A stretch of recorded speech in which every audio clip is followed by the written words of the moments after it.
আসসালামু আলাইকুম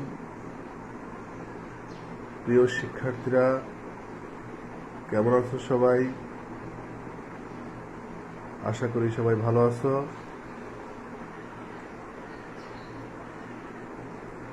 সুস্থ আছো। আমি মোহাম্মদ শরীফ হোসেন, প্রভাষক তথ্য ও যোগাযোগ প্রযুক্তি, মুন্সি আজিমউদ্দিন কলেজ, মতলব উত্তর, চাঁদপুর। আমরা তথ্য যোগাযোগ প্রযুক্তি বইয়ের গত ক্লাসে আমরা আলোচনা করেছিলাম চতুর্থ অধ্যায়ের কিছু অংশ, যেমন ওয়েবসাইট কাঠামো, ওয়েব পেজ কি, ওয়েবসাইট কাঠামো কি, এগুলো সম্পর্কে আমরা আলোচনা করেছিলাম। তোমাদের সবসময় বোর্ড প্রশ্নে ওয়েবসাইট কাঠামো থেকে একটা প্রশ্ন থাকে, আর একটা প্রশ্ন থাকে HTML এর কোডের উপরে। তো আমরা গত ক্লাসে যেহেতু ওয়েবসাইট কাঠামো সম্পর্কে আলোচনা করেছি, তোমরা ওয়েবসাইট কাঠামোটা ভালো করে দেখবা, ভালো করে পড়বা। আশা করি তোমাদের ক্লাসের মধ্যেই মোটামুটি ওয়েবসাইট কাঠামো অনেকটাই হয়ে গেছে। ক্লাসটা ভালো করে খেয়াল করলে তোমাদের ওয়েবসাইট কাঠামোটা তোমরা সম্পূর্ণভাবে বুঝতে পারবা। আচ্ছা, আজকে হচ্ছে আমরা প্রথমেই কিছু ছোটখাটো টপিকস নিয়ে আলোচনা করব, তারপরে আমরা HTML এর স্ট্রাকচার বা বিভিন্ন ট্যাগ সম্পর্কে আমরা আলোচনা করব। তো প্রথমেই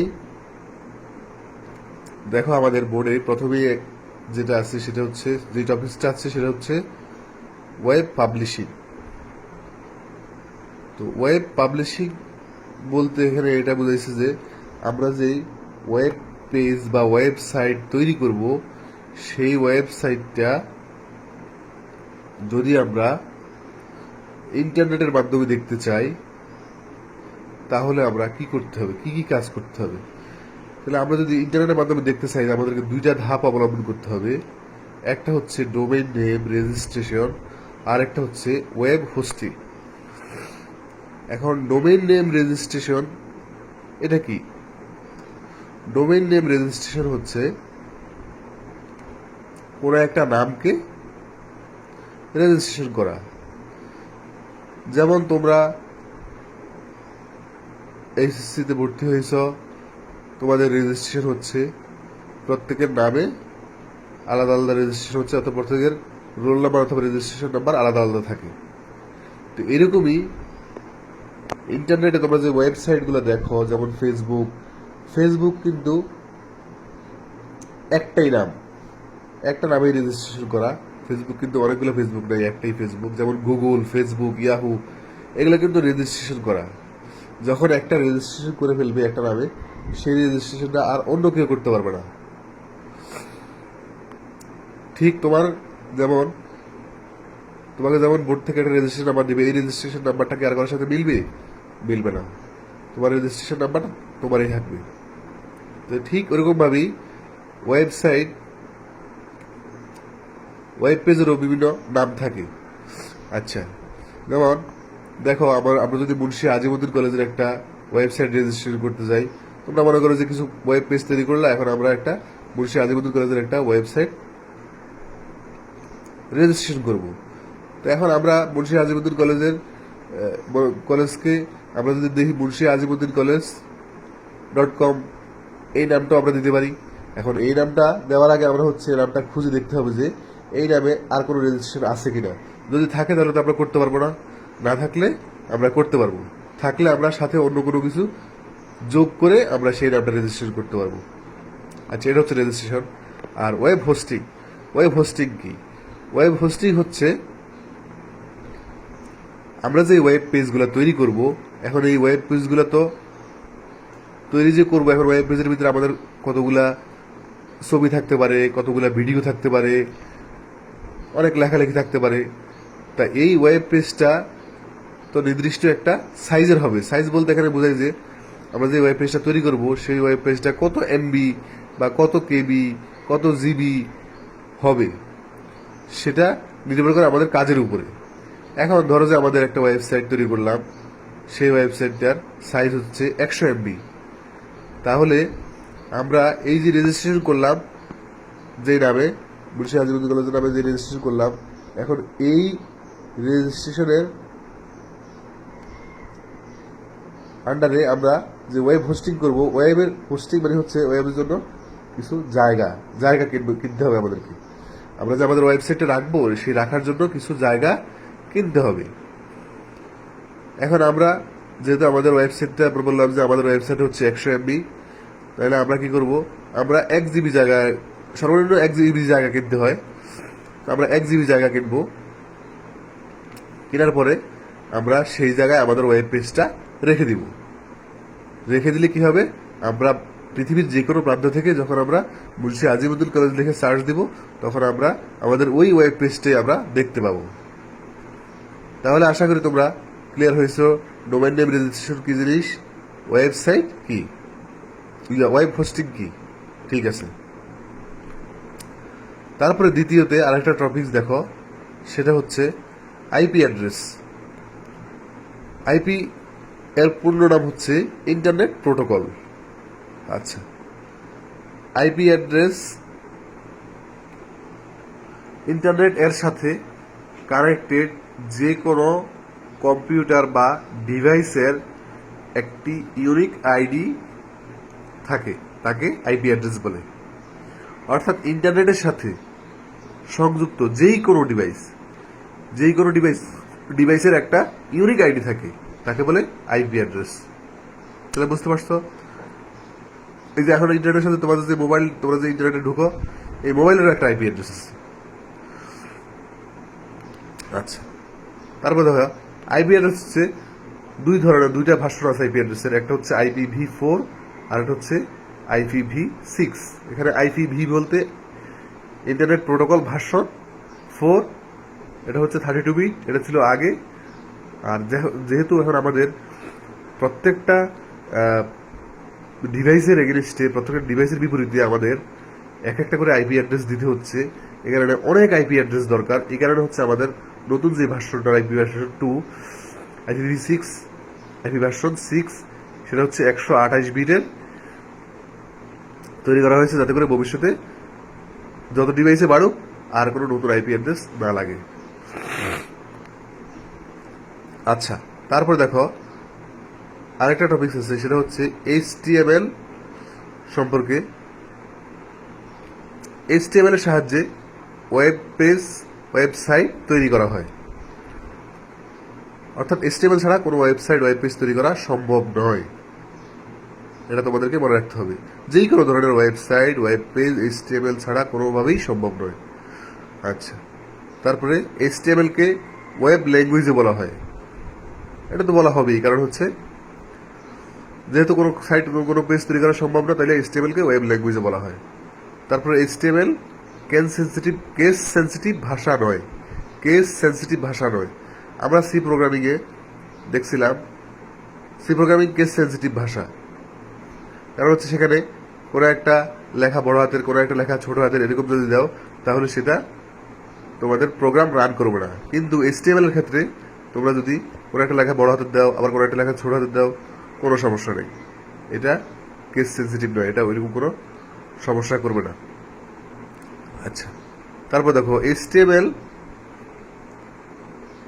এর সকল কাজ ট্যাগ কমান্ডের মাধ্যমে করা হয়। HTML এর যত কাজ আছে সবগুলো হচ্ছে ট্যাগ, বিভিন্ন ট্যাগের মাধ্যমে করা হয়ে থাকে। আমরা নিচে এগুলো নিয়ে আলোচনা করব। দেখো তারপর একটা বিষয় আছে HTML ট্যাগ। HTML ট্যাগের ভিতরে এখানে দেখো অনেকগুলো ট্যাগ আছে, এগুলো সবগুলো হচ্ছে HTML ট্যাগ। আমরা এখানে যা দেখতেছি এগুলো সবগুলো হচ্ছে HTML ট্যাগ। প্রথম ট্যাগ দেখো H1 2 H6, এই ট্যাগটা হচ্ছে হেডিং ট্যাগ। যেমন ধরো আমরা কোনো একটা লেখা অনেক বড় করে লিখতে চাই, তাহলে আমরা H1 ট্যাগ ব্যবহার করব। এখানে H1 থেকে H6 এগুলো প্রত্যেকটা কিন্তু এক একটা ট্যাগ। আমরা এখানে লিখছি এই যে S1 to S6 টা, আমরা S1 যদি ট্যাগ ব্যবহার করি তাহলে সব থেকে বড় লেখা হবে, আবার S2 ব্যবহার করলে ওটা থেকে একটু ছোট হবে, S3 ব্যবহার করলে এটা থেকে আরেকটু ছোট হবে, এরকম করে S6 পর্যন্ত। তারপরে দেখো আছে টেবিল ট্যাগ। এই টেবিল ট্যাগটাও আমাদের HTML এর খুবই গুরুত্বপূর্ণ। আমরা যে কোনো একটা টেবিল তৈরি করবো, অর্থাৎ HTML এর যে প্রত্যেকটা পেজই আমরা হচ্ছে একটা টেবিলের ভিতরেই তৈরি করব। আচ্ছা, তারপরে দেখো টিআর মানে হচ্ছে টেবিল রো। দেখো এই যে টিআর ট্যাগটা শুরু হয়েছে, আবার দেখো একটা স্ল্যাশ দিয়ে আবার পরের টিআরটা লিখছি আমরা, এটা হচ্ছে ক্লোজিং ট্যাগ। অর্থাৎ একটা টিআর যখন শুরু হবে তখন সেটার ক্লোজিংও থাকবে, ক্লোজিং দিতে হবে। তারপরে দেখো লিখছি টিএইচ মানে হচ্ছে টেবিল হেডিং ট্যাগটা শুরু হয়েছে, আবার টেবিল হেডিং ট্যাগটা আমরা ক্লোজ করে দিয়েছি। তারপরে দেখো আরেকটা আছে SUP, সুপারস্ক্রিপ্ট। ঠিক আছে, সুপারস্ক্রিপ্ট এটা হচ্ছে আমাদের কোনো একটা লেখা লিখলাম, এখন এই লেখাটাকে যদি আমরা যদি উপরে লিখতে চাই, যেমন A², তাহলে এ হচ্ছে মাঝখানে, এর উপরে হচ্ছে 2, তখন আমরা এরপরে আমরা হচ্ছে SUP ব্যবহার করবো। SUP ব্যবহার করলে ওই 2টা উপরে উঠে যাবে। ঠিক আছে, আচ্ছা। তারপর হচ্ছে SUV হচ্ছে যেমন আমাদের H2SO4, তাহলে H2টা থাকে নিচে, এই নিচের জন্য হচ্ছে SUV ট্যাগটা ব্যবহার করবো আমরা। কোন একটা লেখা যদি আমরা নিচে লিখতে চাই তাহলে আমরা হচ্ছে SUV ট্যাগটা ব্যবহার করবো। ঠিক আছে, তারপর দেখো এখানে আছে BR ট্যাগ। BR মানে হচ্ছে ব্রেক, লাইন ব্রেক। এখন দেখো যদি আমরা তোমাদের কোনো একটা ঠিকানা লিখতে চাই, প্রথমে তোমাদের নাম হবে, তারপর তোমাদের গ্রাম হবে, তারপর তোমাদের পোস্ট অফিস হবে, এভাবে করে এগুলো আমরা নিচে নিচে লিখবো না। এখন নামের পরে নিচে যদি লিখতে হয় তাহলে নামের পরে আমরা বিআর ট্যাগ ব্যবহার করবো। বিআর ট্যাগ ব্যবহার করলে তারপরে যে লেখাটা লিখবো সেটা হয়ে যাবে নামের পরে লাইনে আসবে। আবার নামের পরে লাইনে গ্রাম হবে, গ্রামের পরে আমরা আবার লিখবো পোস্ট অফিস লিখবো না, পোস্ট অফিসের আগে গ্রামের পরে আমরা কি করবো আরেকটা বিআর ট্যাগ ব্যবহার করবো, তখন এটা পোস্ট অফিসে মানে পরের লাইনে চলে যাবে। তারপরে দেখো আরেকটা ট্যাগ আছে বি, এখানে আছে BIU।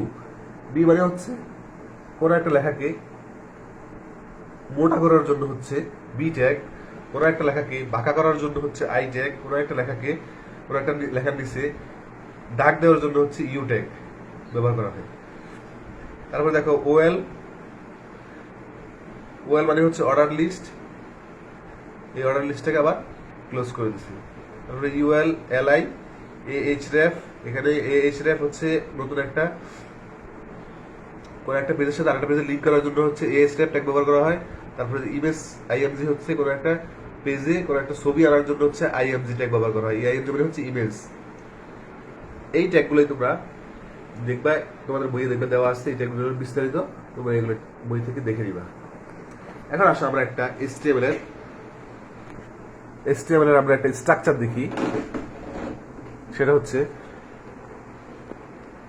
এটা হচ্ছে মোটামুটি HTML এর স্ট্রাকচার, এর বাইরে কোনো HTML এর স্ট্রাকচার নাই। এটাই HTML এর স্ট্রাকচার, এর ভিতরে আমাদের সকল কাজ করতে হবে। দেখো প্রথমে আমরা কি লিখছি HTML, তারপরে লিখছি কি হেড, এভাবেই তোমরা লিখতে হবে। হ্যাঁ, HTML হেডের ভিতরে আছে কি টাইটেল, এটার পর আছে কি টাইটেলের ভিতরে টাইটেল মানে হচ্ছে আমরা কোনো একটা পেজ যখন খুলবো, যেমন ফেসবুক যখন খুলি তখন উপরে দেখবে যে একবার পেজের সবার উপরে দেখবে ফেসবুক লেখা থাকে। এই ফেসবুক লেখাটা, এই যে আমরা যে টাইটেল ভিতরে লেখাটা লিখছি, এই টাইটেলের ভিতরে যে লেখাটা আছে এখানে ফেসবুক যদি লিখে দাও তাহলে তোমাদের ওই পেজের উপরেও ফেসবুক লেখা থাকবে। এখানে যদি আমরা যদি লিখি মুন্সি আজিমুদ্দিন কলেজ, তাহলে ওই পেজটার উপরে মুন্সি আজিমুদ্দিন কলেজ দেখাবে। আচ্ছা, তারপরে দেখো হেড ট্যাগটা ক্লোজ হয়ে গেছে। তারপর দেখো বডি ট্যাগ শুরু হয়েছে। এই বডি ট্যাগের ভিতরে আমরা সকল কাজ করব, টেবিল লিখবো, যা লিখবো, OL লিখবো, UL লিখবো, যত ট্যাগ আছে সবগুলো ট্যাগ আমরা এই বডি ট্যাগের ভিতরেই লিখবো। আচ্ছা, তাহলে হ্যাঁ, বডি ট্যাগের ভিতরে আমরা লিখছি কন্টেন্ট অফ দ্য পেজ, পেজের সকল কন্টেন্ট হচ্ছে এখানে থাকবে। তারপর বডি ট্যাগটা ক্লোজ করে দিব, HTMLটা ক্লোজ করে দিব। ঠিক আছে, তো এটা হচ্ছে মূল HTML এর স্ট্রাকচার। তাহলে আমরা আজকের ক্লাসে মোটামুটি যেগুলো দেখলাম এগুলো আসলে খুবই গুরুত্বপূর্ণ। তোমরা HTML এর স্ট্রাকচারটা একটু প্র্যাকটিস করবা, কয়েকবার যদি তোমরা খাতায় লিখলে তোমাদের HTML এর স্ট্রাকচারটা সম্পর্কে তোমাদের ধারণা চলে আসবে। আগে স্ট্রাকচারটা তোমাদের মানে যে কোনো HTML পেজ তৈরি করতে হলে তোমাদের এই জিনিসগুলো থাকবেই, কনফার্ম এই জিনিসগুলো থাকতেই হবে, ঠিক আছে। তারপরে চেঞ্জ হবে খালি টাইটেলের ভিতরে যে লেখাটা লিখছে সেখানে চেঞ্জ হবে, আর বডির ভিতরেই আমাদের পরিবর্তন হবে, অর্থাৎ কন্টেন্ট অফ দ্য পেজ যেখানে আছে সেখানে আমাদের বিভিন্ন লেখা লিখতে হবে, সেটা পরে। আমরা আজকে এই পর্যন্তই শিখলাম, দেখলাম। তো আশা করি তোমরা ক্লাসটা মনোযোগ দিয়ে দেখবা, দেখলে আশা করি বুঝতে পারবা। তারপর যদি কোনো কিছু বুঝতে অসুবিধা হয় তোমরা কমেন্ট বক্সে জানাবা, আমি আশা করি তোমাদের উত্তর দেওয়ার চেষ্টা করব। তো ধন্যবাদ সবাইকে, ভালো থাকবা, সুস্থ থাকবা।